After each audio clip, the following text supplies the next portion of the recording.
जय श्री कृष्ण। ओम नमो भगवते वासुदेवाय नमः। आप सुन रहे हैं पौराणिक अमृतवाणी द्वारा प्रसारित महाभारत कथा। कथा को सुनने के लिए चैनल को लाइक शेयर सब्सक्राइब करें।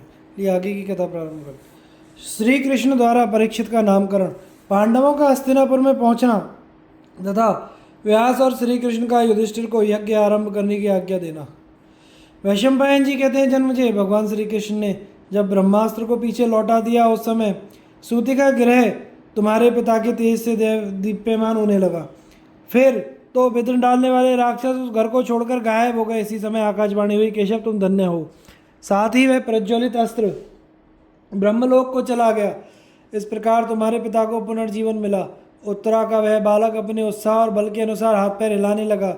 यह देखकर भरतवंश की सभी स्त्रियों को बड़ी प्रसन्नता हुई। उन्होंने श्री कृष्ण की आज्ञा से ब्राह्मणों को बुलाकर स्वस्ति वाचन कराया। फिर वे सब आनंद मग्न होकर श्री कृष्ण का गुणगान करने लगी। जैसे नदी पार जाने वाले मनुष्यों को नाव पाकर बड़ी खुशी होती है, उसी प्रकार कुंती, द्रौपदी, सुभद्रा, उत्तरा, कुरुकुल की अन्य स्त्रियों को बालक के जीवित होने से मन ही मन अपार हर्ष हुआ। तदनंतर सूत और मागधों ने भगवान श्री कृष्ण का स्तवन किया। उस समय उत्तरा बहुत प्रसन्न थी।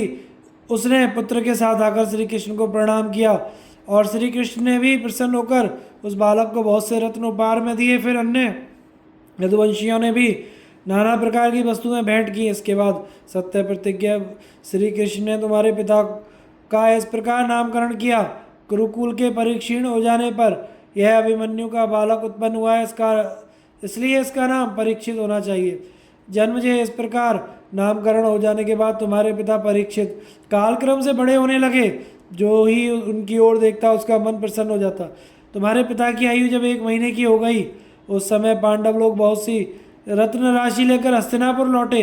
यदुवंशियों ने जब सुना कि पांडव नगर के समीप आ गए हैं तो वे उनकी आगवानी करने के लिए बाहर निकले। पूर्ववासियों ने फूलों की बंधनवारों, भांति भांति की ध्वजाओं और विचित्र विचित्र पताकाओं से हस्तिनापुर को सजाया।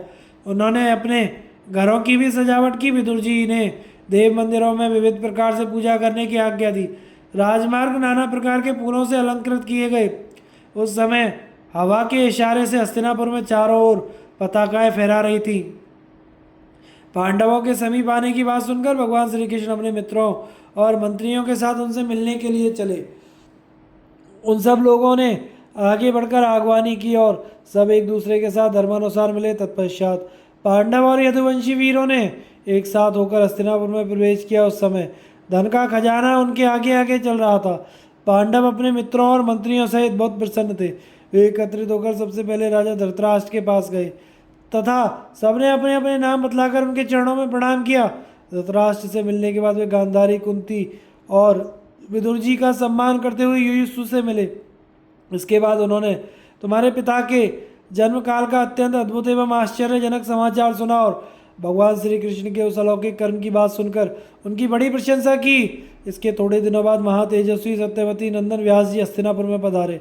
पांडवों ने उनका यथोचित पूजन किया और वृष्णि एवं अंधकवंशी वीरों के साथ वे उनकी सेवा में बैठ गए। फिर नाना प्रकार की बातचीत के बाद धर्मनंदन युधिष्ठिर ने महर्षि व्यास से कहा, भगवान आपकी कृपा से यह जो रत्न लाया गया है उसका अश्वमेध यज्ञ में उपयोग करना चाहता हूँ। इसके लिए आपकी आज्ञा की प्रतीक्षा है। हम सब लोग आप और भगवान श्री कृष्ण के अधीन हैं। व्यास जी ने कहा, राजन मैं तुम्हें यज्ञ के लिए आज्ञा देता हूँ। अब इसके बाद जो भी आवश्यक कार्य हो उसे आरंभ करो। विधि पूर्वक दक्षिणा देकर अश्वमेध यज्ञ का अनुष्ठान करो। अश्वमेध यज्ञ सब पापों से छुटकारा दिलाने वाला है। उसका अनुष्ठान करके निस्संदेह तुम पाप से मुक्त हो जाओगे। व्यास जी के ऐसा कहने पर धर्मात्मा राजा युधिष्ठिर ने अश्वमेध यज्ञ का आरंभ किया। महर्षि व्यास की आज्ञा लेकर उन्होंने भगवान श्री कृष्ण के पास जाकर कहा, पुरुषोत्तम हम आपके प्रभाव से ही अपने अधिकार में किए हुए उत्तम भोगों का उपभोग कर रहे हैं। आपने ही अपने पराक्रम और बुद्धि के बल से संपूर्ण पृथ्वी को जीता है। आप ही यज्ञ की दीक्षा लेकर इसका आरंभ कीजिए, क्योंकि आप हमारे परम गुरु हैं। यदि आप यज्ञ का अनुष्ठान करेंगे तो निश्चय ही हमारे सब पाप नष्ट हो जाएंगे।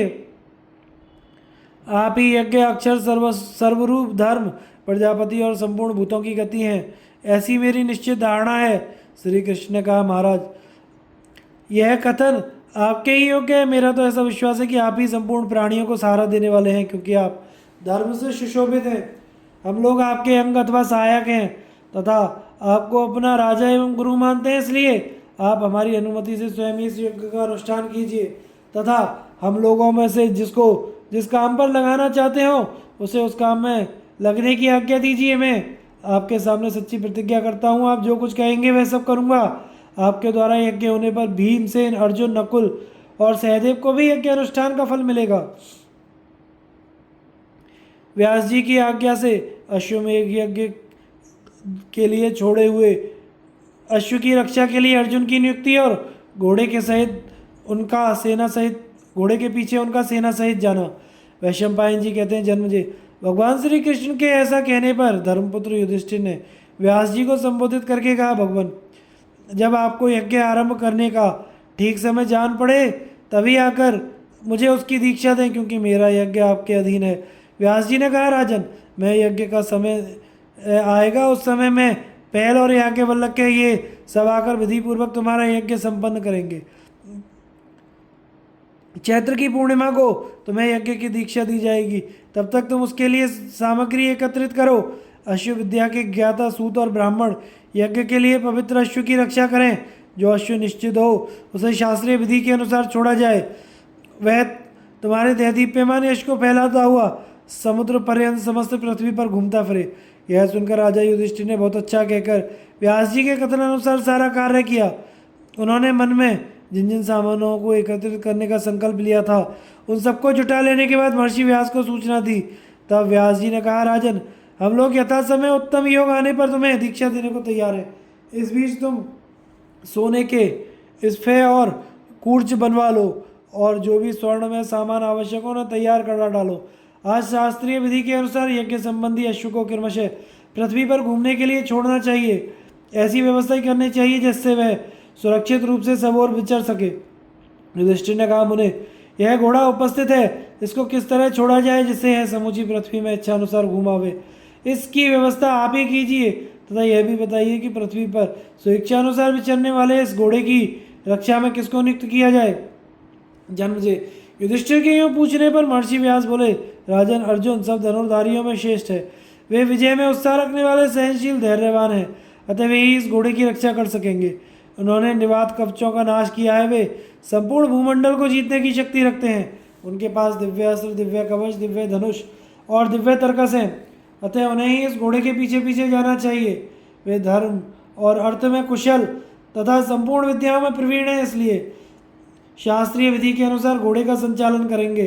अत्यंत तेजस्वी परम पराक्रमी भीमसेन, नकुल ये दोनों वीर राज्य की रक्षा करने में पूर्णतः समर्थ हैं, अतः ये राजकार्य देखें। और परम बुद्धिमान सहदेव कुटुंब पालन संबंधी समस्त कार्यों की देखभाल करें।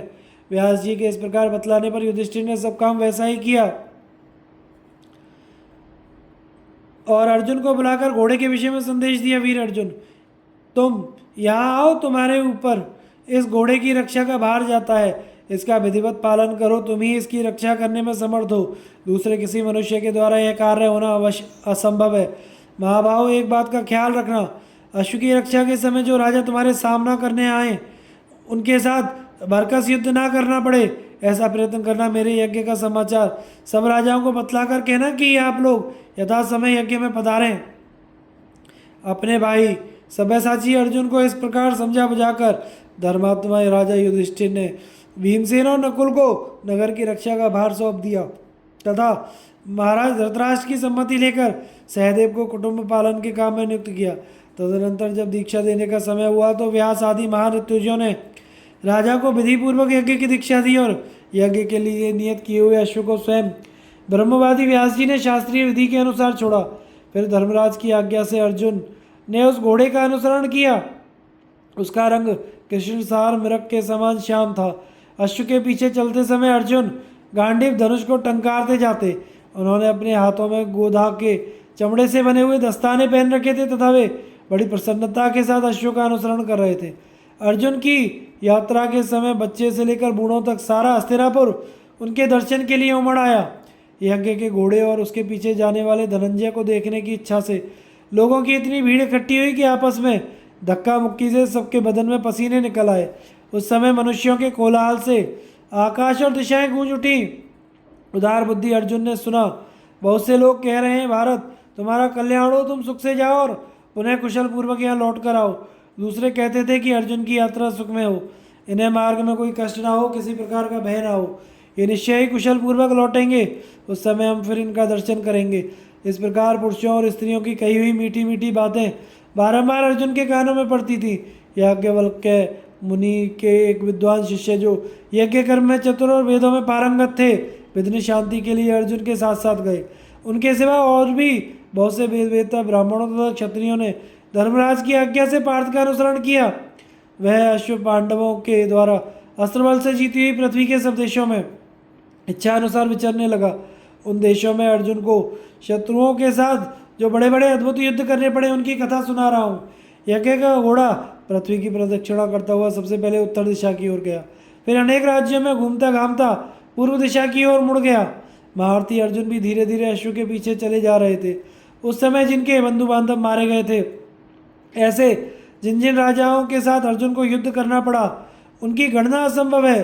तलवार और धनुष धारण करने वाले बहुत से किरात, यवन, मलेच्छ जो पहले महाभारत के युद्ध में पांडवों द्वारा परास्त किए गए थे, अर्जुन का सामना करने के लिए आए। इस तरह विभिन्न देशों के राजाओं के साथ अर्जुन को कई बार युद्ध करना पड़ा। अर्जुन के द्वारा त्रिगर्तों की पराजय। वैशंपायन जी कहते हैं, जन्मजय, कुरुक्षेत्र के युद्ध में जो त्रिगर्त वीर मारे गए थे, उनके महारथी पुत्रों और पौत्रों ने अर्जुन के साथ बैर बांध लिया था। त्रिगर्त देश में जाने पर अर्जुन का उनके साथ घोर संग्राम हुआ। पांडवों का यज्ञ संबंधी अश्व हमारे राज्य की सीमा में आ पहुंचा है। यह जानकर त्रिगर्त वीर कवच आदि से सुसज्जित होकर पीठ पर तरकस बांधे अच्छे घोड़ों से जुते हुए रथ पर बैठकर निकल पड़े। उस अश्व को चारों ओर से घेर कर पकड़ने का उद्योग करने लगे।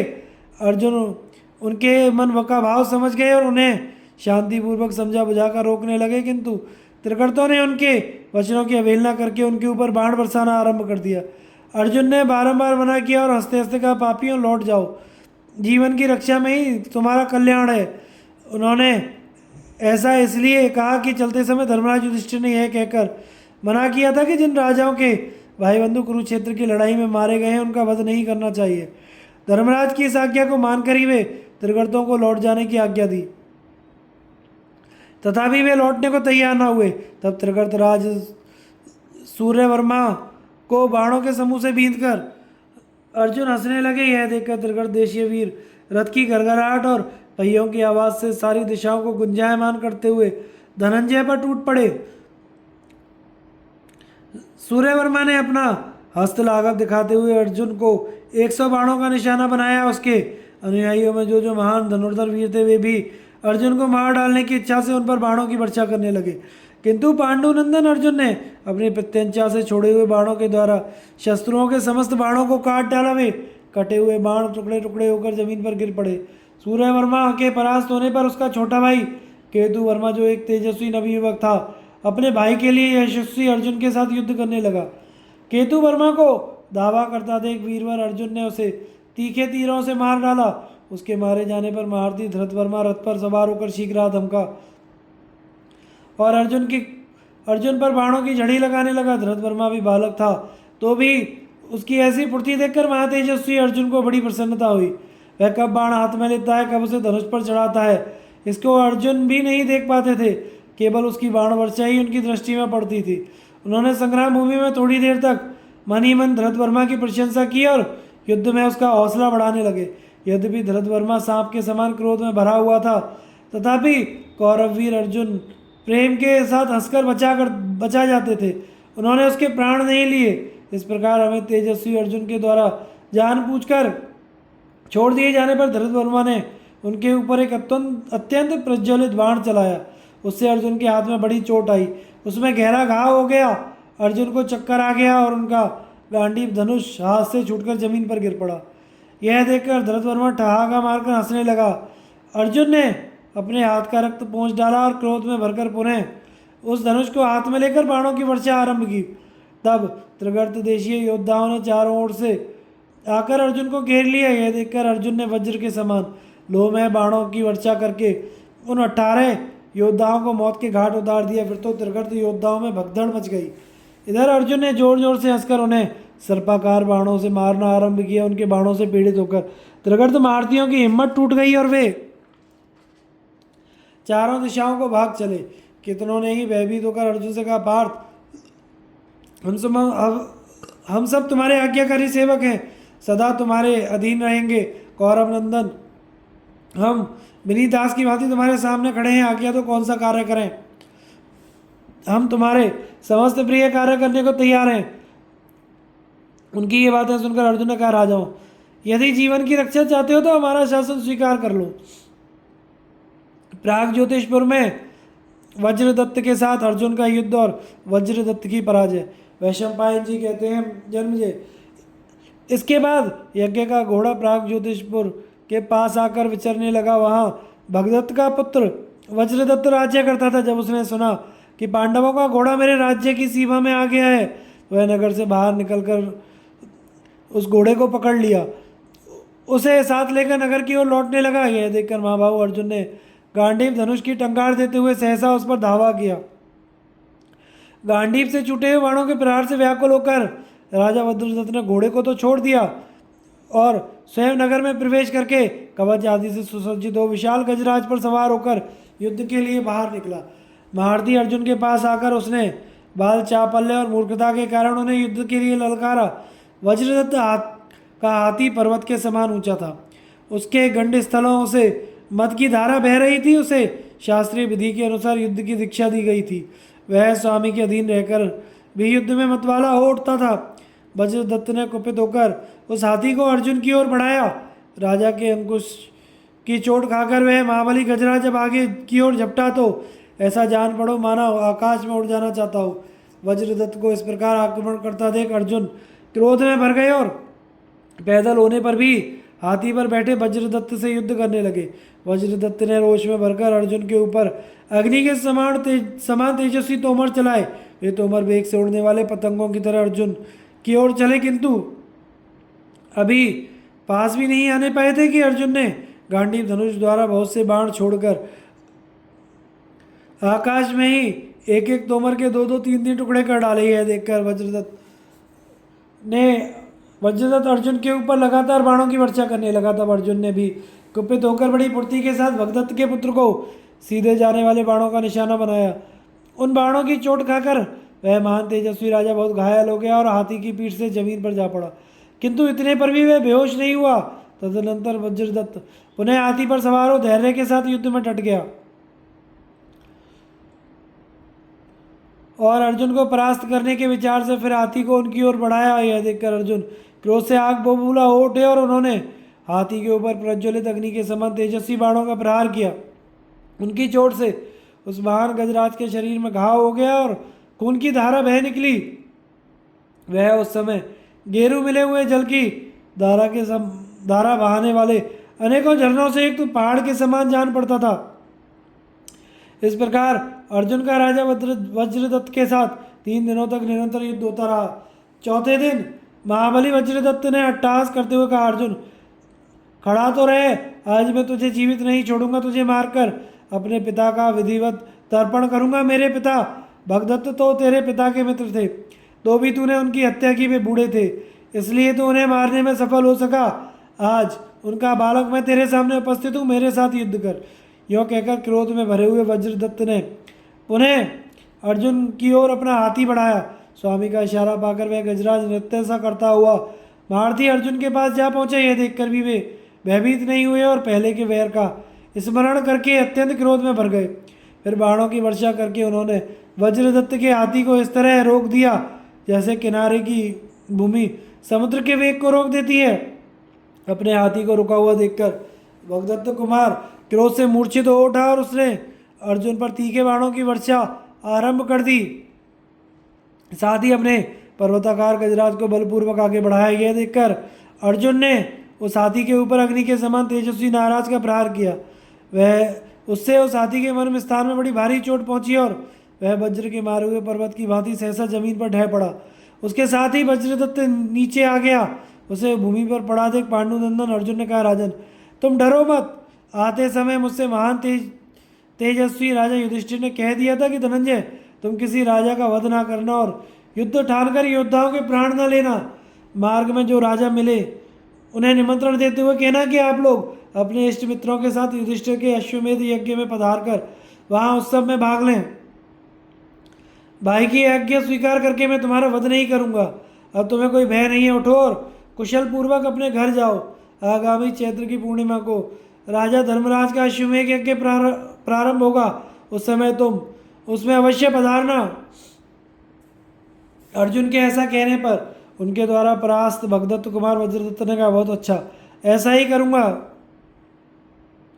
अर्जुन का सैंधव वीरों के साथ युद्ध और दुशला के प्रयत्न से उसकी समाप्ति। वैशंपायन जी कहते हैं, राजन, तदनंतर महाभारत के युद्ध में मरने से बचे हुए सिंधु देशीय वीरों के साथ अर्जुन का युद्ध हुआ। यज्ञ के घोड़े को अपने राज्य की सीमा के भीतर पाकर सिंधु देश के विषैले क्षत्रिय अर्जुन से तनिक भी भयभीत नहीं हुए। वे पहले संग्राम में अर्जुन से परास्त हो चुके थे, अब उन्हें जीतना चाहते थे, इसलिए महापराक्रमी वीरों ने पार्थ को चारों ओर से घेर लिया, उन्हें अपने बाणों की वर्षा से आच्छादित कर दिया। वे 1000 रथ 10,000 घोड़े से धनंजय को घेर कर मन ही मन बहुत प्रसन्न हो रहे थे। कुरुक्षेत्र के मैदान में अर्जुन के द्वारा जो जयद्रथ का वध हुआ था, उसकी याद उन्हें कभी भूलती नहीं थी। अब वे मेघ के समान बाणों की वर्षा करने लगे, उनके बाणों से आच्छादित होकर कुंती नंदन अर्जुन बादलों में छिपे हुए सूर्य की भांति शोभा पा रहे थे। उन्हें सहायकों से पीड़ित देखकर तीनों लोकों में हाहाकार मच गया। उस समय घबराहट के कारण अर्जुन के हाथ से धनुष और दस्ताने गिर पड़े। उन्हें अचेत अवस्था में पाकर सैंधव योद्धा बड़ी तेजी से बाण वर्षा करने लगे। अर्जुन की संकटापन्न स्थिति का अनुभव करके देवताओं के मन में भय समा गया। वे उनके लिए शांति का उपाय करने लगे। तदनंतर देवताओं के प्रयत्न से अर्जुन का तेज पुनः उद्दीप्त हो उठा और उत्तम अस्त्र विद्या को जानने वाले परम बुद्धिमान धनंजय संग्राम भूमि में पर्वत के समान अचल भाव से खड़े हो गए। फिर उन्होंने अपने दिव्य धनुष पर टंकार दी। उस समय उससे मशीन की तरह बड़े जोर जोर से आवाज होने लगी। इसके बाद जैसे इंद्र पानी की वर्षा करते हैं, उसी तरह अर्जुन ने शत्रुओं के ऊपर बाणों की झड़ी लगा दी। फिर तो पार्थ के बाणों से आच्छादित हो सैंधव योद्धा टिड्डियों से ढके हुए वृक्षों की भांति अपने राजा सहित अदृश्य हो गए। कितने ही गांडीव की आवाज सुनकर थर्रा उठे, बहुतेरे भय से व्याकुल होकर भाग गए। अनेकों योद्धा शोक से आतुर होकर आंसू बहाने लगे तथा संतप्त होने लगे। उस समय अर्जुन अलाद चक्र की भांति घूम घूम कर सहायकों की वर्षा कर रहे थे। उन्होंने संपूर्ण दिशाओं में इंद्रजाल के समान बाणों का सा जाल फैला दिया। तदनंतर सिंधु देशीय वीर फिर से संगठित होकर खड़े हो गए और क्रोध में भरकर बाणों की वृष्टि करने लगे। तब धर्मज्ञ अर्जुन ने रणोन्मत्त सैंधवों से कहा, योद्धाओं, मैं तुम्हारे कल्याण की बात बता रहा हूँ। तुम में से जो कोई अपनी पराजय स्वीकार करते हुए यह कहेगा कि मैं आपका हूँ, मुझे आपने युद्ध में जीत लिया है, वह सामने खड़ा रहे तो भी मैं उसका वध नहीं करूँगा। मेरी यह बात सुनकर तुम्हें जिसमें अपना हित दिखाई पड़े वह करो। ऐसा कहकर कुरुश्रेष्ठ अर्जुन अत्यंत कुपित हो क्रोध में भरे हुए सैंधव वीरों से युद्ध करने लगे। तब सैंधवों ने अर्जुन पर लाखों बाणों का प्रहार किया, किंतु उन्होंने अपने तीखे सहायकों से उन सभी बाणों को बीच में ही काट डाला और प्रत्येक योद्धा को तेज किए हुए तीरों से बींध दिया। यह देखकर जयद्रथ वध का स्मरण करके सैंधवों ने अर्जुन को मारने के लिए पुनः उनके ऊपर शक्ति और प्रास चलाए, परंतु उनके संकल्प व्यर्थ हो गए। महाबली धनंजय ने उनकी शक्ति और प्रासों को बीच से ही काटकर बड़े जोर से गर्जना की और विजयाभिलाषा लेकर आक्रमण करने वाले सैंधवों के मस्तक को वे भल्लों की से काट काट कर गिराने लगे। समस्त सैंधवों को कष्ट पाते जान धृतराष्ट्र की पुत्री दुशला अपने बेटे सुरथ के बालक को साथ ले रथ पर सवार हुई और रणभूमि में उपस्थित हुई। उसके आने का उद्देश्य था कि सभी योद्धा युद्ध छोड़कर शांत हो जाएं। अर्जुन के पास जाकर वह आर्त स्वर से रोने लगी। उसे सामने देखकर धनंजय ने भी धनुष नीचे डाल दिया। फिर बहन का विधिवत सत्कार करते हुए बोले, कल्याणी, बताओ मैं तुम्हारा कौन सा कार्य करूं? दुशला ने कहा, भरत श्रेष्ठ, यह तुम्हारे भांजे का पुत्र है, यह तुम्हें प्रणाम करता है, इसकी ओर देखो। यह सुनकर अर्जुन ने पूछा, बहन, इस बालक के पिता कहाँ हैं? दुशला बोली, भैया, मेरे पुत्र सुरथ ने पहले ही सुन रखा था कि अर्जुन के हाथ से ही मेरे पिता की मृत्यु हुई है। उसके बाद जब उसके कानों में यह समाचार पड़ा कि अर्जुन घोड़े के पीछे पीछे यहाँ तक आ पहुँचे हैं, तो वह भय के मारे संताप पीड़ित होकर पृथ्वी पर गिर पड़ा और उसी दम उसके प्राण पखेरु उड़ गए हैं। उसे इस अवस्था में देखकर उसके पुत्र को साथ लेकर शरण खोजती हुई अब मैं तुम्हारे पास आई हूँ। यह कहकर अत्यंत आर्त होकर विलाप करने लगी। उसकी दीन दशा देखकर अर्जुन ने भी दीन भाव से अपना सिर नीचे कर लिया। तदनंतर दुशला फिर से कहने लगी, भैया तुम कुरुकुल में श्रेष्ठ और धर्म को जानने वाले हो। मुझ दुखिया बहन और अपने भांजे के पुत्र की ओर देखो। मंदबुद्धि दुर्योधन और जयद्रथ को भूल जाओ। जैसे अभिमन्यु से परीक्षित का जन्म हुआ, उसी प्रकार सूरज से मेरे इस पौत्र की उत्पत्ति हुई है। इसी को गोद में लेकर आज मैं तुम्हारी शरण में आई हूँ। मैं चाहती हूँ सब योद्धा शांत हो जाएं और तुम इस निरीह शिशु पर कृपा करो। यह तुम्हारे चरणों में मस्तक रखकर शांति की भीख मांगता है, अतः शांत हो जाओ। यह निरा अबोध है, कुछ नहीं जानता। इसके भाई बंधु नष्ट हो चुके हैं, अतः अब इसके ऊपर दया करो, क्रोध त्याग दो। दुशला के करुणमय वचन सुनकर अर्जुन दुख और शोक से पीड़ित राजा धृतराष्ट्र और गांधारी देवी का स्मरण हो आया। वे क्षत्रिय धर्म का तिरस्कार करते हुए बोले, राज्य के लोभी और अभिमान के पुतले उस नीच दुर्योधन को धिक्कार है, जिसके कारण हमने अपने सभी बंधु बांधवों को यमलोक भेज दिया। यो कहकर अर्जुन दुश्शला को बहुत सांत्वना दी और प्रसन्नतापूर्वक मिलकर उससे घर की ओर विदा किया। दुशला ने भी उस महान युद्ध से अपने योद्धाओं को पीछे लौटाया और अर्जुन की प्रशंसा करती हुई प्रसन्न वदन होकर घर लौट आई।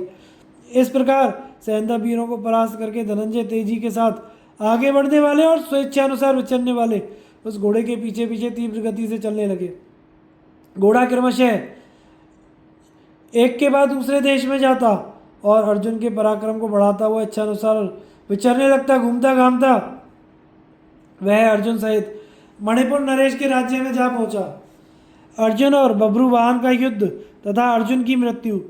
वैशंपायन जी कहते हैं, राजन, मणिपुर के राजा बब्रुवाहन को जब अपने पिता अर्जुन के आने का समाचार मिला तो वे ब्राह्मणों को आगे करके बहुत सा धन साथ में लेकर बड़ी विनय के साथ दर्शन के लिए नगर से बाहर निकला। मणिपुर नरेश को इस रूप में देखकर परम बुद्धिमान धनंजय ने क्षत्रिय धर्म का स्मरण करके उसका आदर नहीं किया, बल्कि कुपित होकर कहा, बेटा तेरा यह ढंग ठीक नहीं है। मैं महाराज युधिष्ठिर के यज्ञ संबंधी घोड़े की रक्षा करता हुआ तेरे राज्य के भीतर आया हूँ, फिर भी तू मुझसे युद्ध क्यों नहीं करता? दुर्मते, तू क्षत्रिय धर्म से बहिष्कृत हो चुका है, इसलिए तुझे धिक्कार है। संसार में जीवित रहकर तूने कोई पुरुषार्थ नहीं किया, तभी तो मुझे युद्ध के लिए आए जानकर भी तू शांतिपूर्वक साथ ले जाने आया है। यदि मैं हथियार रखकर खाली हाथ तेरे पास आता तो मेरा इस ढंग से मिलना ठीक हो सकता था। अर्जुन जब बब्रुवाहन से उपयुक्त बातें कह रहे थे, उसी समय यह हाल जानकर नाग कन्या उलूपी धरती चीर कर वहाँ आ पहुंची और अपने स्वामी की कठोर बात नहीं सह पाई, इसलिए उसने बब्रुवाहन से धर्मयुक्त वचन कहा, बेटा मैं तुम्हारी विमाता नाग कन्या उलूपी हूँ, मेरी बात मानो, इससे तुम्हें परम धर्म की प्राप्ति होगी। तुम्हारे पिता कुरुवंश के श्रेष्ठ पुरुष और युद्ध के मध्य से उन्मत्त रहने वाले वीर रहते हैं, इनके साथ युद्ध करो, यही इनके लिए समुचित सत्कार होगा और ऐसा करने से यही तुम्हारे ऊपर विशेष प्रसन्न होंगे। माता की यह बात सुनकर महातेजस्वी बब्रुवाहन ने मन ही मन युद्ध करने का निश्चय किया। उसने स्वर्ण में कवच पहनकर मस्तक पर तेजस्वी शिरस्त्राण धारण किया और सैकड़ों तरकसों से भरे हुए सब प्रकार की युद्ध सामग्री से सुसज्जित मन के समान वेगवान घोड़ों से युक्त चक्र और अश्व, आवश्यक वस्तुओं से पूर्ण सोने के भांडों से विभूषित सिंह के चिन्ह वाले ध्वजा से सुशोभित सोने के बने हुए परम उत्तम रथ पर सवार होकर अर्जुन पर धावा किया। निकट आने पर उस वीर ने भारत के संरक्षण में विचरने वाले यज्ञ संबंधी घोड़े को अश्व शिक्षा में प्रवीण पुरुषों द्वारा पकड़वा लिया। घोड़े को पकड़ा देखकर धनंजय का चित्त बहुत प्रसन्न हुआ। वे रथ पर बैठे हुए अपने पुत्र को युद्ध के मैदान में आगे बढ़ने से रोकने लगे। राजा बब्रुवाहन ने वीरवर अर्जुन को विषैले सांपों के समान जहरीले और तेज किए हुए सैकड़ों बाणों से बींध कर अनेकों बार पीड़ित किया। पिता और पुत्र दोनों प्रसन्न होकर लड़ रहे थे, उनके उस युद्ध की तुलना कहीं नहीं होती थी। वह संग्राम देवता और असुरों के संग्राम को भी मात कर रहा था। बब्रुवाहन हंसते हंसते अर्जुन की गले की हंसली में एक बाण मारा। जैसे सांप अपने बिल में घुस जाता है, उसी प्रकार वह बाण अर्जुन के शरीर में पंख सहित प्रवेश कर गया और उसे छेद कर पृथ्वी में समा गया। उसकी चोट से अर्जुन को बड़ी वेदना हुई। वे अपने धनुष का सहारा लेकर मुर्दे के समान निश्चेष्ट हो गए। थोड़ी देर बाद जब उन्हें होश आया तो अपने पुत्र बब्रुवाहन की प्रशंसा करते हुए बोले, बेटा तुम धन्य हो चित्रांगदानंदन, आज तुमने अपने योग्य पराक्रम दिखलाया है, इसे देखकर मुझे बड़ी प्रसन्नता हुई। अच्छा अब मैं बाण मारता हूँ, तुम सावधान एवं स्थिर हो जाओ। ऐसा कहकर अर्जुन ने नाराजों की वर्षा आरंभ कर दी। गांडीव धनुष से छूटे हुए वे नाराज इंद्र के वज्र के समान जान पड़ते थे, परंतु राजा बब्रुवाहन ने भल्ल मारकर उन सभी नाराजों के 2-2 3-3 टुकड़े कर दिए। तब अर्जुन ने मुस्कुराकर छुराकार दिव्य बाणों से प्रहार से बब्रुवाहन के रथ के ताल वृक्ष के समान ऊंची स्वर्णमयी ध्वजा काट गिराई और उसके बेगवान घोड़े को भी मार डाला। घोड़ों के मरने पर बब्रुवाहन रथ से उतर पड़ा और क्रोध में भरकर पैदल ही अपने पिता से युद्ध करने लगा। पुत्र का पराक्रम देखकर अर्जुन बड़े प्रसन्न हुए और उन्होंने उसे अधिक पीड़ा नहीं पहुंचाई। तब बब्रुवाहन ने अपने पिता को युद्ध से विमुख होते जानकर पुनः सर्प के समान जहरीले बाणों से उन्हें पीड़ा देनी आरंभ कर दी। उसने बाल स्वभाव के कारण परिणाम पर विचार किए बिना ही पिता की छाती में एक तीखे बाण से जोरदार प्रहार किया। वह बाण अर्जुन के मर्म स्थान को छेद कर घुस गया और अत्यंत कष्ट देने लगा। उसकी चोट से अत्यंत घायल हो जाने के कारण मूर्छित होकर अर्जुन जमीन पर गिर पड़े। बब्रुवाहन भी अर्जुन के बाणों द्वारा बहुत पहले से ही बहुत घायल हो चुका था, इसलिए वह भी बेहोश होकर पृथ्वी का आलिंगन करने लगा। बब्रुवाहन की माता चित्रांगदा ने जब देखा कि पति और पुत्र दोनों ही धराशायी हो गए हैं, तो उसने शंकित हृदय से रणभूमि में प्रवेश किया। वहां जाने पर उसे पतिदेव अर्जुन मरे हुए दिखाई दिए। उनकी अवस्था देखकर वह कांप उठी और शोक से संतप्त होकर अत्यंत विलाप करने लगी। चित्रांगदा का विलाप, बब्रुवाहन का शोक, उलूपी के प्रयत्न से अर्जुन का पुनः जीवित होना तथा उन सब की बातचीत। वैशंपायन जी कहते हैं, जन्मजय चित्रांगदा पति वियोग के दुख से संतप्त होकर बहुत विलाप करती हुई मूर्छित हो गई और पृथ्वी पर गिर पड़ी। कुछ देर बाद जब उसे होश आया तो उसने देखा नाग कन्या उलूपी दिव्य रूप धारण किए सामने खड़ी है। उसे देखकर चित्रांगदा कहने लगी, उलूपी देखो, तुम्हारे कहने से ही मेरे पुत्र ने बाण मारकर समर विजयी अर्जुन की हत्या की। रणभूमि में मरकर पड़े हुए अपने स्वामी को आज तुम भी जी भरकर देख लो। तुम तो श्रेष्ठ धर्म को जानने वाली बड़ी प्रतिभा हो ना, इसी से तुम्हारे पतिदेव आज तुम्हारे ही प्रयत्न से मारे जाकर रणभूमि में सो रहे। बहन, मैं तुमसे अर्जुन के प्राणों की भीख मांगती हूँ, तुम उन्हें जीवित कर दो।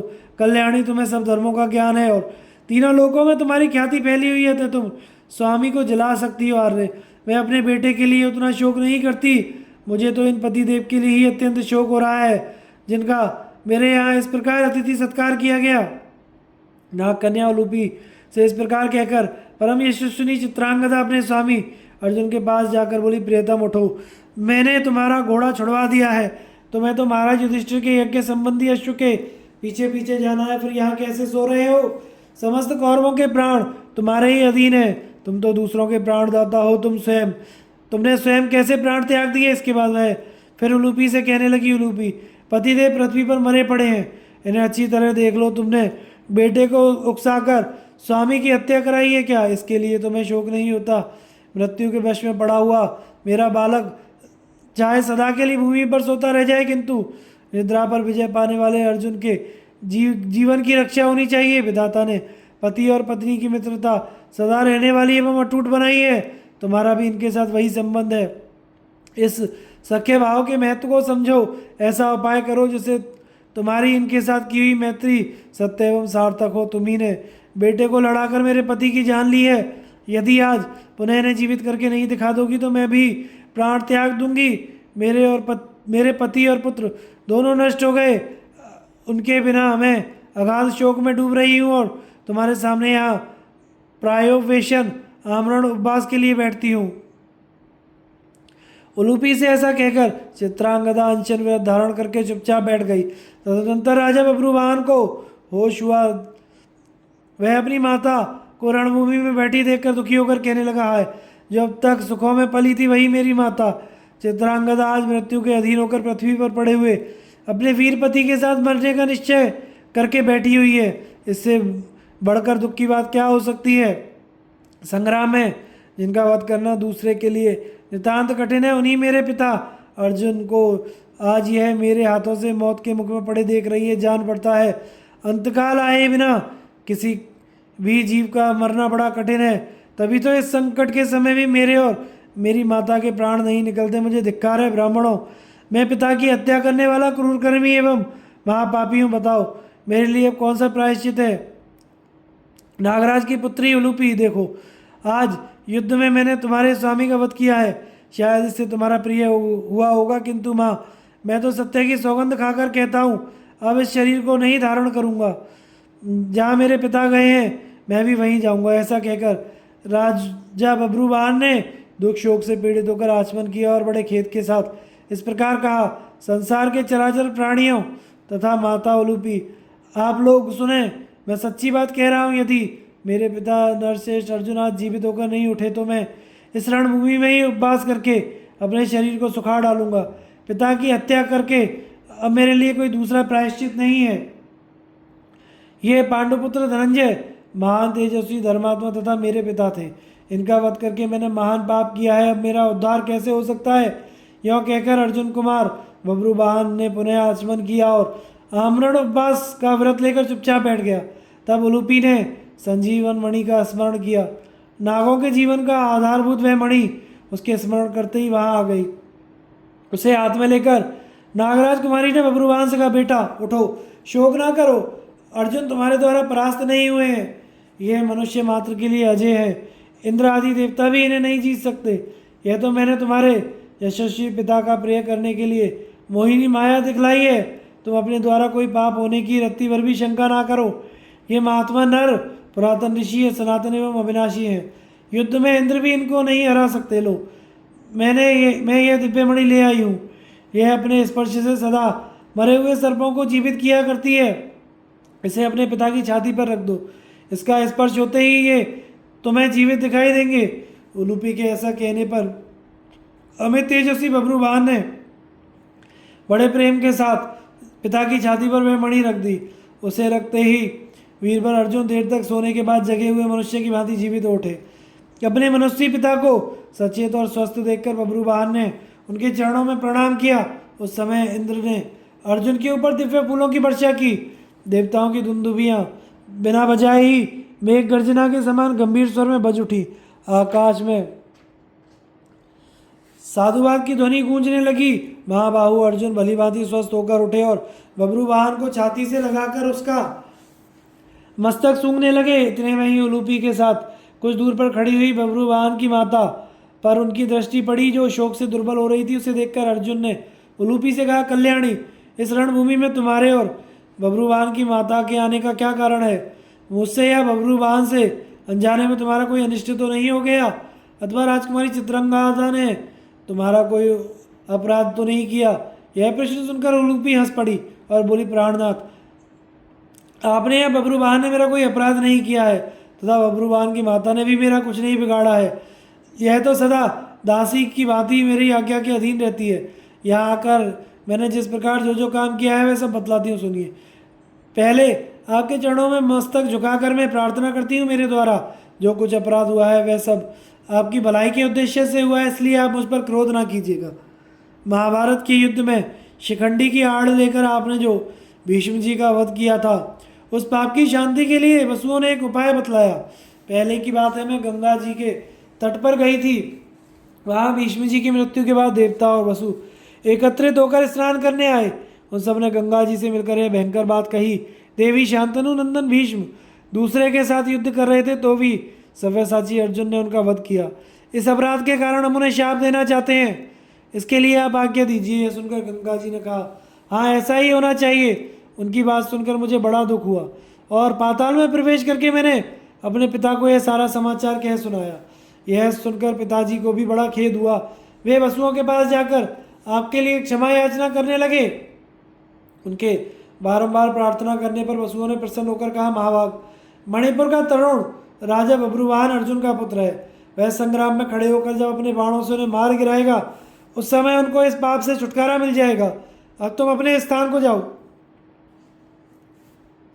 वसुओं के ऐसा कहने पर मेरे पिता ने घर आकर मुझसे यह बात बताई।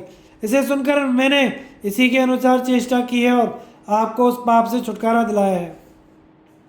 युद्ध में तो देवराज इंद्र भी आपको नहीं जीत सकते। पुत्र तो अपना आत्मा ही है, इसलिए इसके हाथ से यहाँ आपकी पराजय हुई है। उलूपी की बात सुनकर अर्जुन का चित्त प्रसन्न हो गया। वे कहने लगे, देवी, तुमने जो कुछ किया उससे मेरा अत्यंत प्रिय कार्य हुआ है। उलूपी से ऐसा कहकर चित्रांगदा को सुनाते हुए वे बब्रुवाहन से बोले, बेटा, आगामी चैत्र की पूर्णिमा को महाराज युधिष्ठिर अश्वमेध यज्ञ करने वाले हैं, तुम अपनी दोनों माताओं को साथ लेकर मंत्रियों सहित उस यज्ञ में आना। पिता के स्नेहपूर्ण वचन सुनकर बब्रुवाहन की आंखों में प्रेम के आंसू छलक आए। वह बोला, धर्मज्ञ, आपकी आज्ञा से मैं अवश्य अश्वमेध यज्ञ में सम्मिलित होऊंगा, उसमें ब्राह्मणों को भोजन परोसने का काम करूंगा। इस समय आपसे एक प्रार्थना है, आज मुझ पर कृपा करने के लिए अपनी दोनों धर्मपत्नियों के साथ नगर में प्रवेश कीजिए। यह भी आपका घर है, इसमें एक रात सुखपूर्वक निवास करके कल सवेरे घोड़े के पीछे पीछे जाइएगा। यह सुनकर अर्जुन ने चित्रांगदा कुमार से कहा, महाभाव, यह तो तुम जानते ही हो कि मैं दीक्षा ग्रहण करके विशेष नियमों के पालन पूर्वक विचर रहा हूँ, इसलिए जब तक यह दीक्षा पूर्ण नहीं हो जाती तब तक मैं तुम्हारे नगर में प्रवेश नहीं कर सकता। यह यज्ञ का घोड़ा अपनी इच्छा के अनुसार चलता है, इसे कहीं भी रोकने का नियम नहीं है, तो तुम्हारा कल्याण हो। अब मैं जाऊंगा, मेरे ठहरने के लिए कोई स्थान नहीं है। तदनंतर बब्रुवाहन ने अर्जुन की विधिवत पूजा की और वे अपनी भार्याओं की अनुमति लेकर वहां से चल दिए। अर्जुन का मगध, चेदी, काशी, कौशल आदि देशों के राजाओं को परास्त करते हुए गांधार देश में पहुंचना। वैशंपायन जी कहते हैं, राजन, इसके बाद वह घोड़ा समुद्र पर्यंत समूची पृथ्वी की परिक्रमा करके पीछे की ओर लौटा। अर्जुन भी उसके पीछे पीछे लौट पड़े। रास्ते में उन्हें राजगृह नाम का नगर मिला। सहदेव का पुत्र मेघ संधि वहाँ का राजा था। उसने जब सुना कि अर्जुन मेरे नगर के निकट आए हैं तो क्षत्रिय धर्म में स्थित होकर उन्हें युद्ध के लिए आमंत्रित किया। तत्पश्चात स्वयं भी धनुष बाण से सुसज्जित हो रथ पर बैठकर नगर से बाहर निकला। उसने पैदल आते हुए अर्जुन पर धावा करके कहा, भारत, क्यों इस घोड़े के पीछे पीछे फिर रहे हो? मैं इसे अभी पकड़ कर लिए जाता हूँ। हिम्मत हो तो इसे छुड़ाने का यत्न करो। यदि मेरे पूर्वजों ने कभी युद्ध में तुम्हारा स्वागत ना किया हो तो मैं वह कमी पूरी करूँगा। मेरे द्वारा आज तुम्हारा सत्कार होगा। पहले तो मुझ पर प्रहार करो, फिर मैं भी तुम पर प्रहार करूँगा। मेघ संधि के ऐसा कहने पर पांडुनंदन अर्जुन हंसकर बोले, राजन, मेरा व्रत तो यह है कि जो मेरे कार्य में विघ्न डाले उसी को मैं रोकूं। अतः तुम अपनी पूरी शक्ति लगाकर मेरे ऊपर प्रहार करो। यह सुनकर पहले मगधराज मेघ संधि ने ही प्रहार किया। उसने अर्जुन पर हजारों बाणों की वर्षा की, किंतु गांडीवधारी धनंजय ने उन सभी बाणों को अपने सहायकों से काटकर व्यर्थ कर दिया। साथ ही मेघ संधि के ध्वज, पताका, दंड, रथ, यंत्र, घोड़े तथा रथ के अन्य अंगों पर भी उन्होंने बहुत से प्रज्वलित बाण छोड़े, किंतु राजा के शरीर और सारथी पर एक भी बाण नहीं मारा। मगधराज मेघ संधि इसको अपना पराक्रम समझने लगा और अर्जुन पर लगातार बाणों की वर्षा करता रहा। उसके प्रहार से जब अर्जुन बेतरह घायल हो गए तो उन्होंने क्रोध में भरकर अपने धनुष पर जोर से टंकार दिया और मेघ संधि के घोड़ों को मारकर उसके सारथी का भी सर उड़ा दिया। फिर छुराकार बाण से उसके महान धनुष को काट डाला और हस्त त्राण नष्ट करके उसकी ध्वजा की पताका को भी काट गिराया। उस समय मेघ संधि को बड़ी पीड़ा हुई। वह गदा लेकर अर्जुन पर टूट पड़ा, परंतु सामने आते ही धनंजय ने अनेकों बाण मारकर उसकी स्वर्ण मंडित गदा के टुकड़े टुकड़े कर दिए। इस प्रकार जब मेघ संधि रथ धनुष गदा से वंचित हो गया तो अर्जुन ने उसे समझाते हुए कहा, बेटा, तुमने क्षत्रिय धर्म के अनुसार पूरा पराक्रम दिखाया, अब अपने घर जाओ, तुम अभी बालक हो। इस समय तुमने जो शौर्य प्रकट किया है वह ही तुम्हारे लिए बहुत है। महाराज युधिष्ठिर का आदेश है युद्ध में राजाओं का वध ना करना, इसलिए मेरा अपराध करने पर भी तुम अभी तक जीवित हो। अर्जुन की यह बात सुनकर मेघ संधि को यह विश्वास हो गया कि अब इन्होंने मेरी जान छोड़ दी। तब वह अर्जुन के पास गया और हाथ जोड़कर उनका आदर करते हुए बोला, वीरवर, मैं परास्त हो गया, आपका कल्याण हो। मुझसे जो जो सेवा लेनी हो उसे बताइए, मैं उसे अवश्य पूर्ण करूंगा। तब अर्जुन ने उसे धैर्य देते हुए कहा, राजन, आगामी चैत्र पूर्णिमा को महाराज युधिष्ठिर के अश्वमेध यज्ञ में पधारना। उनके ऐसा कहने पर सहदेव पुत्र ने बहुत अच्छा कहकर उनकी आज्ञा स्वीकार की और अर्जुन का विधिवत पूजन किया। तदनंतर वह घोड़ा पुनः अपनी इच्छा के अनुसार समुद्र के किनारे होता हुआ बंग, पुंड्र, कौशल आदि देशों में गया। अर्जुन ने भी उन स्थानों में जाकर गांडीव धनुष की सहायता से मलेच्छों की अनेकों सेनाओं को परास्त किया। तत्पश्चात अर्जुन घोड़े का अनुसरण करते हुए दक्षिण दिशा की ओर गए। कुछ दिनों बाद उधर से लौटकर वह स्वेच्छाचारी अश्व चेदी देश की राजधानी में गया। वहाँ शिशुपाल का पुत्र शरव राज्य करता था। उसने पहले तो अर्जुन के साथ युद्ध किया, फिर उसमें परास्त होने पर शास्त्रीय विधि के अनुसार उनकी पूजा की। चेदिराज की पूजा स्वीकार करके वह उत्तम अश्व, काशी, अंग, कौशल, किरात, तंगड़ आदि देशों में गया। उन सभी राज्यों में अर्जुन की विधिवत पूजा हुई। वहां से लौटकर वे दशाण देश पहुंचे। उस समय महाबली चित्रांगद का राज्य था। उसके साथ अर्जुन का बड़ा भयंकर युद्ध हुआ। अंत में उसे परास्त करके वे निषाद राज एकलव्य के राज्य में गए। वहां एकलव्य के पुत्र ने युद्ध के द्वारा उन्हें रोका, तो फिर तो निषादों के साथ उन्होंने बड़ा रोमांचकारी युद्ध किया। अंत में निषाद राज पर विजय पाई। उसके द्वारा पूजित होकर वे पुनः दक्षिण की ओर बढ़े। उधर भी द्रविड़, आंध्र, रौद्र, माहिषक तथा कोलाचक के प्रांतों में रहने वाले वीरों के साथ अर्जुन का युद्ध हुआ। उन सबको सहज में ही जीत कर वे घोड़े के साथ साथ सौराष्ट्र, गोकर्ण तथा प्रवास क्षेत्र में गए। वहां से ही यज्ञ का घोड़ा वृषणी वीरों द्वारा सुरक्षित परम रमणीय द्वारका नगरी में जा पहुंचा। वहां जाते ही यदुवंशी बालक उस घोड़े को बांध कर ले चले। इसी समय राजा उग्रसेन वसुदेव जी के साथ पुरी से बाहर निकले। उन्होंने बालकों को घोड़ा ले जाते थे, उन्हें मना कर दिया। तदनंतर वे दोनों बड़े प्रेम के साथ अर्जुन से मिले और शास्त्रोक्त विधि से उनका पूजन किया। तत्पश्चात उन दोनों की आज्ञा ले वे घोड़े के साथ साथ पश्चिम समुद्रवर्ती तटवर्ती देशों में होते हुए पंचनद देश गए। वहाँ उनका घोड़ा इच्छानुसार विचरता हुआ गांधार देश में चला गया। वहाँ गांधार राज शकुनी के पुत्र से अर्जुन का बड़ा भयंकर युद्ध हुआ। गांधार राज को परास्त करके अर्जुन का लौटना, यज्ञ भूमि की तैयारी और नाना देशों से आए हुए राजाओं का यज्ञ की सजावट देखना। वैशंपायन जी कहते हैं, जन्मजय शकुनी का पुत्र गांधारों में सबसे बड़ा वीर और महारथी था। वह बहुत बड़ी सेना लेकर अर्जुन का सामना करने के लिए बढ़ा। उसके सैनिक शकुनी के वध का स्मरण करके अमर्ष में भरे हुए थे।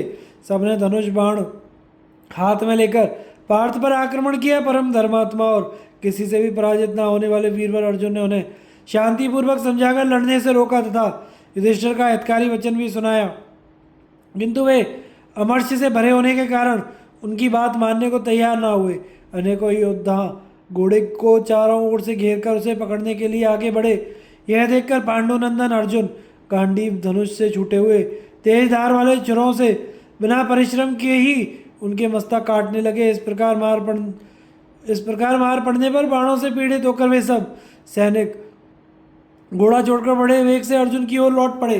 उन सभी गांधारों द्वारा रोके जाने पर भी तेजस्वी वीर अर्जुन नाम ले लेकर उनका सिर काटने और गिराने लगे। जब चारों ओर गांधारों का संहार आरंभ हो गया तो शकुनी के पुत्र ने आगे बढ़कर पांडुनंदन अर्जुन को रोका। तब अर्जुन ने जिस प्रकार जयद्रथ का सिर उड़ाया था, उसी प्रकार शकुनी के पुत्र के सिर श्राण को अर्धचंद्राकार बाण से काट गिराया गया। देखकर गांधारों को बड़ा विस्मय हुआ और वे सब के सब समझ गए कि अर्जुन ने जानबूझकर गांधार राज को जीवित छोड़ दिया है। उस समय गांधार राज शकुनी का पुत्र अपने भागते हुए सैनिकों के साथ स्वयं भी भाग खड़ा हुआ। संपूर्ण सेना के मनुष्य, हाथी, घोड़े इधर उधर भटकने लगे। सारी फौज गिरती पड़ती भागने लगी। उसके अधिकांश सिपाही युद्ध में मारे गए। वह बारंबार युद्ध भूमि के ही चक्कर काटने लगी। तदनंतर गांधार राज की माता अत्यंत भयभीत होकर बूढ़े मंत्रियों को आगे करके नगर से निकली और उत्तम अर्घ्य लेकर रणभूमि में उपस्थित हुई। आते ही उसने रणोन्मत्त पुत्र को युद्ध करने से रोका और अर्जुन की पूजा करके उन्हें प्रसन्न किया। अर्जुन ने भी उसका सत्कार करके उसके ऊपर अनुग्रह किया और शकुनी के पुत्र को सांत्वना देते हुए कहा, महाभाव, तुमने जो मुझसे युद्ध करने का विचार किया यह मुझे पसंद नहीं आया, क्योंकि तुम तो मेरे भाई ही हो। मैंने माता गांधारी और पिता धृतराष्ट्र को याद करके युद्ध में तुम्हारी उपेक्षा की है। इसी से अब तक जीवित हो। केवल तुम्हारे अनुगामी सैनिक ही मारे गए हैं। अब हम लोगों में ऐसी बात नहीं होनी चाहिए। आपस का वैर शांत कर देना ही उचित है। अब तुम कभी इस प्रकार हम लोगों के विरुद्ध युद्ध ठानने का विचार ना करना। आगामी चैत्र पूर्णिमा को महाराज युधिष्ठिर का अश्वमेध यज्ञ होने वाला है, उसमें तुम अवश्य पधारना। गांधार राज से यूं कहकर अर्जुन इच्छानुसार विचरने वाले घोड़े के पीछे चल दिए। वह घोड़ा हस्तिनापुर की राह पकड़कर लौट पड़ा। इसी समय महाराज युधिष्ठिर को जासूसों की जुबानी अर्जुन के लौटने का समाचार मिला कि वे सकुशल आ रहे हैं तथा गांधार तथा दूसरे देशों में उन्होंने अद्भुत पराक्रम दिखाया है इत्यादि बातें सुनकर उनकी खुशी का ठिकाना ना रहा। उस दिन माघ महीने के शुक्ल पक्ष की द्वादशी तिथि थी। उसमें उत्तम नक्षत्र का योग था। यह जानकर महातेजस्वी धर्मराज युधिष्ठिर ने अपने भाई भीम, नकुल और सहदेव को बुलाया और भीम को संबोधित करके कहा, भीमसेन, तुम्हारे छोटे भाई अर्जुन घोड़े के साथ साथ आ रहे हैं। इधर यज्ञ आरंभ करने का समय भी निकट आ गया है। माघ की पूर्णिमा आई गई है। अब बीच में केवल फाल्गुन का महीना ही बाकी है। अतः वेद के पारंगत विद्वान ब्राह्मणों को भेजना चाहिए। वे अश्वमेध यज्ञ की सिद्धि के लिए उपयुक्त स्थान देखें। यह सुनकर भीमसेन ने तत्काल राजाज्ञा का पालन किया। अर्जुन के लौटने का समाचार सुनकर उनका चित्त बहुत प्रसन्न हुआ था। तत्पश्चात भीमसेन ने यज्ञ कर्म में कुशल ब्राह्मणों को आगे करके होशियार कारीगरों से के साथ नगर से बाहर गए और शाल वृक्ष से भरे हुए सुंदर स्थान पसंद करके उसे चारों ओर से नाप लिया। तत्पश्चात वहाँ उत्तम मार्गों से सुशोभित यज्ञ भूमि तैयार कराई। उस भूमि में सैकड़ों महल बनवाए, जिनके फर्श अच्छे अच्छे रत्नों से जड़े हुए थे। यज्ञशाला सोने और रत्नों से सजाई गई थी। वहाँ स्वर्ण में विचित्र खंभे, बड़े बड़े तोरण लगे हुए थे। धर्मात्मा भीम ने यज्ञ मंडप के सभी स्थानों में शुद्ध स्वर्ण का उपयोग किया था। उन्होंने अंतःपुर की स्त्रियों और भिन्न भिन्न देशों से आए हुए राजाओं तथा ब्राह्मणों के रहने के लिए अनेकों उत्तम भवन बनवाए। उन सबका निर्माण शास्त्रीय विधि के अनुसार ही हुआ था। यह सब काम हो जाने पर भीमसेन ने महाराज युधिष्ठिर की आज्ञा से विभिन्न राजाओं को निमंत्रण देने के लिए दूत भेजे। निमंत्रण पाकर वे सभी राजा अनेकों प्रकार के रत्न, स्त्रियां, घोड़े और नाना प्रकार के अस्त्र शस्त्र लेकर वहां उपस्थित हुए। इस नवागत अतिथियों का सत्कार करने के लिए राजा युधिष्ठिर ने अन्नपान और अलौकिक शैयाओं का प्रबंध किया। चावल, शक्कर और गौ रस से भरे हुए भांति भांति के भवन और अनेकों सवारियां थी। धर्मराज के उस महान यज्ञ में बहुत से ब्रह्मवादी मुनि भी पधारे। अच्छे अच्छे ब्राह्मण अपने शिष्यों को साथ लेकर आए और महातेजस्वी युधिष्ठिर दंभ छोड़कर स्वयं ही सबका विधिवत सत्कार करते। जब तक उनके लिए योग्य स्थान का प्रबंध ना हो जाता तब तक उनके साथ साथ रहते। तत्पश्चात कारीगरों ने आकर राजा युधिष्ठिर को यह सूचना दी कि यज्ञ मंडप का सारा कार्य पूरा हो गया है। यह सुनकर वे अपने भाइयों सहित बहुत प्रसन्न हुए। तदनंतर यज्ञ में सम्मिलित होने के लिए आए हुए राजा लोग घूम घूम कर भीमसेन के द्वारा तैयार कराए हुए यज्ञ मंडप की उत्तम सजावट देखने लगे। उन्होंने स्वर्ण के बने हुए तोरण, शैया, आसन, विहार, रत्नों के ढेर, घड़े, बर्तन, कढ़ाई, कलश और बहुत से कटोरे देखे। वहाँ कोई भी ऐसा सामान नहीं दिखाई दिया जो सोने का बना हुआ ना हो। शास्त्रोक्त विधि के अनुसार जो लकड़ी के यूप बने हुए थे उनमें भी सोना जड़ा हुआ था। इस प्रकार वह यज्ञशाला पशु, गौ, धन और दाने सभी दृष्टियों से संपन्न एवं आनंद बढ़ाने वाली थी। उसे देखकर राजाओं को बड़ा विस्मय हुआ। ब्राह्मणों और वैश्यों के लिए वहाँ परम स्वादिष्ट अन्न का भंडार भरा हुआ था। प्रतिदिन 1 लाख ब्राह्मणों के भोजन कर लेने के बाद बार बार डंका पीटा जाता था। धर्मराज का यज्ञ रोज रोज इसी रूप में चालू रहा। अन्न के बहुत से पर्वत के समान ढेर दिखाई देते थे। दही की नहरें बनी हुई थी और घी के अनेकों तालाब भरे हुए थे। उस महान यज्ञ में अनेकों देशों के लोग एकत्रित हुए थे। सारा जम्बू द्वीप भी वहाँ एकत्रित सा दिखाई देता था। हजारों प्रकार की जातियाँ और बहुत से पात्र लेकर वहाँ उपस्थित होती थी। सैकड़ों और हजारों पुरुष ब्राह्मणों को तरह तरह के खाने पीने के पदार्थ परोसते थे। वहाँ ब्राह्मणों को राजोचित भोजन दिया जाता था। श्री कृष्ण का युधिष्ठिर से अर्जुन का संदेश कहना, अर्जुन का हस्तिनापुर में आना तथा उलूपी और चित्रांगदा के साथ बब्रुवाहन का आगमन।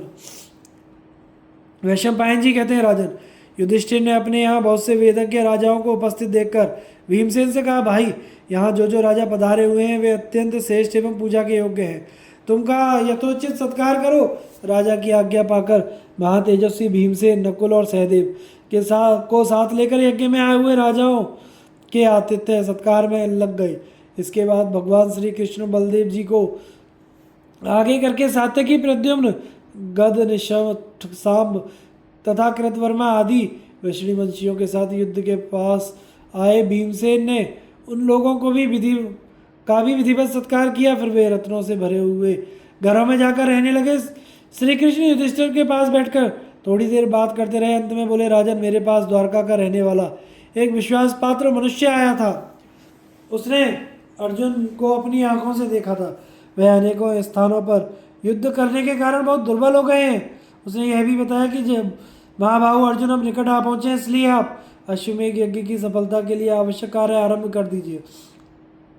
यह सुनकर धर्मराज युधिष्ठिर कहने लगे, माधव, बड़े सौभाग्य की बात है कि अर्जुन कुशल पूर्वक लौट रहे हैं। उन्होंने जो संदेश दिया हो उसे मैं आपके मुंह से सुनना चाहता हूँ। भगवान श्री कृष्ण ने कहा, महाराज, मेरे पास जो मनुष्य आया था उसने अर्जुन की बात याद करके मुझसे इस प्रकार कहा था, श्री कृष्ण, आप समय देखकर मेरा यह कथन महाराज युधिष्ठिर को सुना दीजिएगा कि अश्वमेध यज्ञ में प्राय सभी राजा आएंगे।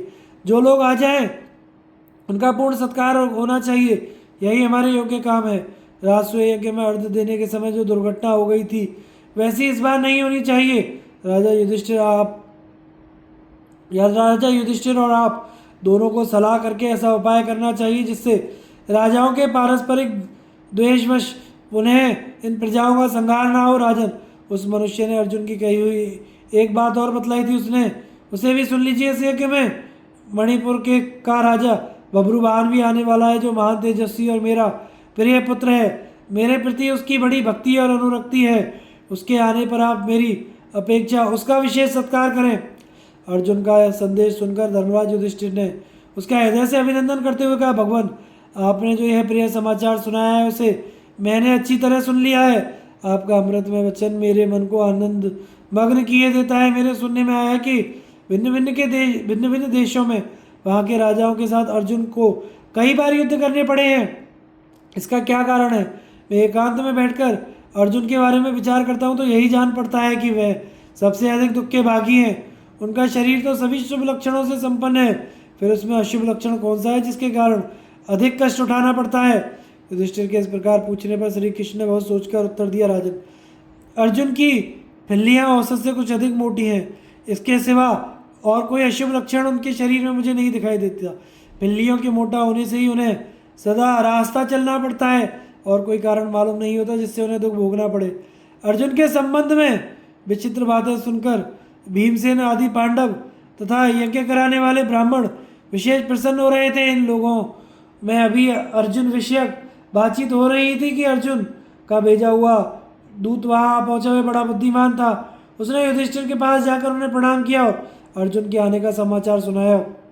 उसकी बात सुनकर राजा युधिष्ठिर की आंखों में आनंद के आंसू छलक आए और यह प्रिय वृत्तांत निवेदन करने के कारण उस दूत को पुरस्कार के रूप में उन्होंने बहुत सा धन दिया। दूसरे दिन सवेरे ही अर्जुन आए। चारों ओर इसकी चर्चा होने से नगर में कोलाहल सा मच गया। यज्ञ संबंधी घोड़े की टाप से धूल उड़ने लगी और उसके बीच चलता हुआ वह अश्व उच्च श्रवा के समान शोभा पाने लगा। उस समय लोगों के मुख से निकली हुई आनंददायिनी बातें अर्जुन को सुनाई देने लगी। लोग कह रहे थे, पार्थ, बड़े सौभाग्य की बात है, तुम घोड़े सहित कुशल पूर्वक लौट आए। तुम्हें पाकर राजा युधिष्ठिर धन्य है। तुम्हारे सिवा दूसरा कौन है जो सारी पृथ्वी पर घोड़े को घुमाकर भूमंडल के समस्त राजाओं पर विजय पा जाए और कुशल पूर्वक लौट आए। अतीत युग में जो सगर आदि महात्मा राजा हो चुके हैं उन्होंने भी कभी ऐसा पुरुषार्थ किया था, यह हमारे सुनने में नहीं आया। लोगों की यह बातें सुनकर धर्मात्मा अर्जुन यज्ञशाला की ओर चले। उस समय मंत्रियों सहित राजा युधिष्ठिर और यदुनंदन भगवान श्री कृष्ण ने धृतराष्ट्र को आगे करके उनकी आगवानी की। निकट आने पर अर्जुन ने पहले पिता तुल्य धृतराष्ट्र और धर्मराज युधिष्ठिर के चरणों में प्रणाम किया। फिर भीमसेन आदि का विशेष सत्कार करके वे श्री कृष्ण को गले लगाकर मिले। उन सब ने एकत्रित होकर अर्जुन का सत्कार किया। अर्जुन ने भी उन सब का विधिवत पूजन किया। तत्पश्चात वे विश्राम करने लगे। इसी समय अपनी दोनों माताओं के साथ राजा बब्रुवाहन भी आ पहुंचा। वह कुरुकुल के वृद्ध पुरुषों तथा अन्य राजाओं को विधिवत प्रणाम करके उनके द्वारा सत्कार पाकर बहुत प्रसन्न हुआ। इसके बाद अपनी दादी कुंती के सुंदर महल में चला गया। बब्रुवाहन आदि का सत्कार तथा अश्वमेध यज्ञ का आरंभ। वैशंपायन जी कहते हैं, जन्मजे, महल में प्रवेश करके बब्रुवाहन ने मीठे वचन बोलकर अपनी दादी के चरणों में प्रणाम किया। इसके बाद देवी चित्रांगदा और उलूपी ने भी विनीत भाव से कुंती और द्रौपदी के चरण छुए। फिर सुभद्रा और अन्य कुरुकुल की स्त्रियों के साथ वे यथा योग्य मिली। उस समय कुंती ने उन दोनों को नाना प्रकार के रत्न भेंट दिए थे। द्रौपदी, सुभद्रा तथा अन्य स्त्रियों ने भी अपनी ओर से नाना प्रकार के उपहार दिए। तत्पश्चात वे दोनों देवियां बहुमूल्य शैयाओं पर विराजमान हुई। कुंती ने उन दोनों का बड़ा सत्कार किया महातेजस्वी बब्रुवाहन भी कुंती से सत्कार पाकर महाराज धृतराष्ट्र के पास उपस्थित हुआ और विधि के अनुसार उसने उनका चरण स्पर्श किया। इसके बाद राजा युधिष्ठिर और भीमसेन आदि सभी पांडवों के पास जाकर बब्रुवाहन ने विनयपूर्वक उनका अभिवादन किया। सब लोगों ने प्रेमवश उसे छाती से लगा लिया और उसका यथोचित सत्कार किया। इस प्रकार वह प्रद्युम्न की भांति विनीत भाव से शंख चक्र गदाधारी श्री कृष्ण की सेवा में उपस्थित हुआ। श्री कृष्ण ने उसे एक बहुमूल्य रथ प्रदान किया जो सुनहरी साजों से सजाया हुआ था, सबके द्वारा प्रशंसित और अत्यंत उत्तम था। उसमें दिव्य घोड़े जुते हुए थे। तत्पश्चात धर्मराज युधिष्ठिर, भीमसेन, अर्जुन, नकुल, सहदेव ने अलग अलग बब्रुवाहन का सत्कार करके उसे बहुत सा धन दिया। उसके तीसरे दिन सत्यवती नंदन महर्षि व्यास युधिष्ठिर के पास आकर बोले, कुंती नंदन, तुम आज से यज्ञ आरंभ कर दो, उसका समय आ गया है। यज्ञ का शुभ मुहूर्त उपस्थित है। याजकगण तुम्हें बुला रहे हैं। तुम्हारे इस यज्ञ में किसी बात की कमी नहीं रहेगी। यह किसी भी अंग से हीन नहीं होगा, इसलिए अहीन सर्वांग पूर्ण कहलाएगा। इसमें सुवर्ण नामक द्रव्य की अधिकता है, अतः यह बहुत सुवर्ण के नाम से विख्यात होगा। महाराज, यज्ञ के प्रधान कारण ब्राह्मण ही हैं, इसलिए तुम उन्हें तिगुनी दक्षिणा देना। ऐसा करने से तुम्हें 3 अश्वमेध यज्ञों का फल मिलेगा। तुम ज्ञातिवध के पाप से मुक्त हो जाओगे। इस यज्ञ के अंत में जो तुम्हें अभ्रत स्नान करने का अवसर मिलेगा वह परम पवित्र और पावन बनाने वाला है। महर्षि व्यास के ऐसा कहने पर धर्मात्मा राजा युधिष्ठिर ने अश्वमेध यज्ञ की सिद्धि के लिए उसी दिन दीक्षा ग्रहण की और बहुत से अन्न की दक्षिणा से युक्त तथा संपूर्ण कामना और गुणों से संपन्न उस महान यज्ञ को आरंभ कर दिया। उसमें वेदों के ज्ञाता और संपूर्ण विधियों को जानने वाले याजकों ने ही सब कर्म कराए। वे सब और घूम घूम कर अच्छी प्रकार विधि का उपदेश दिया करते थे। उन्होंने यज्ञ में कहीं भी भूल नहीं की, कोई भी काम अधूरा नहीं छोड़ा। प्रत्येक कार्य को क्रम के अनुसार उचित रीति से पूरा किया। सोमपान करने वालों में श्रेष्ठ ब्राह्मणों ने शास्त्रीय विधि के अनुसार सोमलता का रस निकालकर क्रमशः प्रातः सवन आदि कर्मों का अनुष्ठान किया। यज्ञ में आया हुआ कोई भी मनुष्य दीन दरिद्र भूखा अथवा दुखी नहीं रह गया था। महाराज युधिष्ठिर की आज्ञा से महान तेजस्वी भीमसेन भोजनार्थियों को भोजन देने के काम पर सदा डटे रहते। यज्ञ की वेदी बनाने में निपुण याजकगण प्रतिदिन शास्त्रोक्त विधि के अनुसार सब कार्य संपन्न किया करते। उस यज्ञ के सदस्यों में ऐसा कोई भी नहीं था जो 6 अंगों का विद्वान, ब्रह्मचर्य व्रत का पालन करने वाला, अध्यापन कार्य में कुशल तथा वाद विवाद में प्रवीण न हो। तत्पश्चात जब युग की स्थापना का समय आया तो याचकों ने यज्ञ भूमि में बेल के 6, खैर के 6, पलाश के 6, देवदारू के 2 और लसोड़े का एक इस प्रकार 21 युग खड़े किए। इनके सिवा धर्मराज की आज्ञा से भीमसेन ने यज्ञ की शोभा के लिए और भी बहुत से स्वर्णमय युग खड़े किया कराए।